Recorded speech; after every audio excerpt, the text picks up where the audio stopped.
ओम शांति।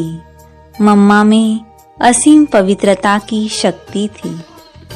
ब्रह्म कुमार भ्राता जगदीश चंद्र जी मम्मा के संबंध में अपने अनुभव सुनाते हुए कहते हैं कि कई लोगों के मन में यह प्रश्न उठता होगा कि मम्मा को ही बाबा ने क्यों आगे रखा, क्यों चुना।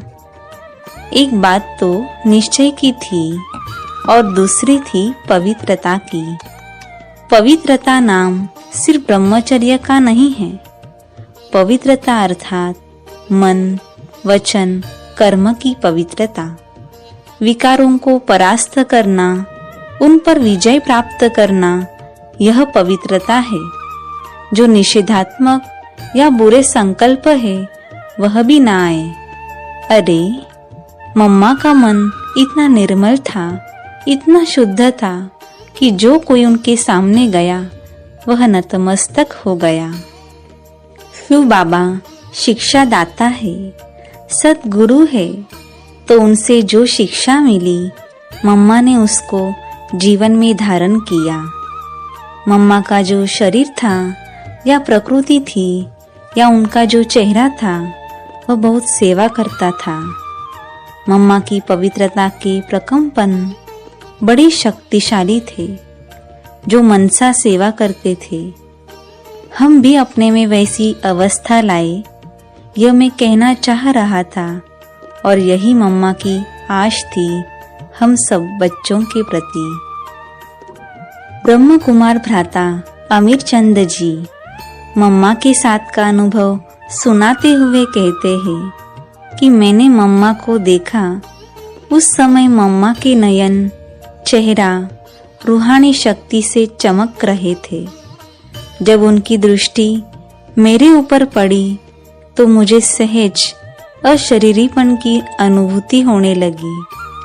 आज हम उस अवस्था को प्राप्त करने के लिए पुरुषार्थ करते हैं, लेकिन उस समय मातेश्वरी जी की नजर पड़ते ही हमें अवस्था प्राप्त हुई थी। अपना अनुभव सुनाते हुए ब्रह्म कुमार भ्राता विद्यासागर जी कहते हैं कि पहली बार मातेश्वरी जी से मिलते ही मुझे ऐसा दिव्य प्रकाश तथा पवित्रता का अनुभव हुआ जो मैं देह को बिल्कुल भूल गया। मेरे चारों ओर आनंद की लहरें छा गई। मातेश्वरी जी के मिलन के पश्चात पवित्रता के आनंद एवं हल्केपन के अनुभव से ईश्वरीय विश्वविद्यालय की शिक्षाओं को पूर्ण रूप से अनुभव करने का उत्साह और बढ़ गया। मातेश्वरी जी से जितनी बार मिलना हुआ, मेरी कमजोरियों को, अवगुणों को मातेश्वरी जी ने नष्ट कर दिया। माँ के श्वासों से भी पवित्रता छलकती थी। मुझे ऐसा दिव्य गुणों को धारण करने का वरदान प्राप्त हुआ।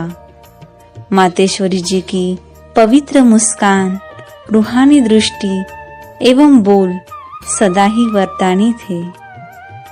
इस प्रकार मम्मा की पवित्रता, सरल स्वभाव, हर्षित मुखता, नम्रता, सबके साथ मिलजुल कर रहना, बात करना आदि गुणों ने सभी को प्रभावित किया।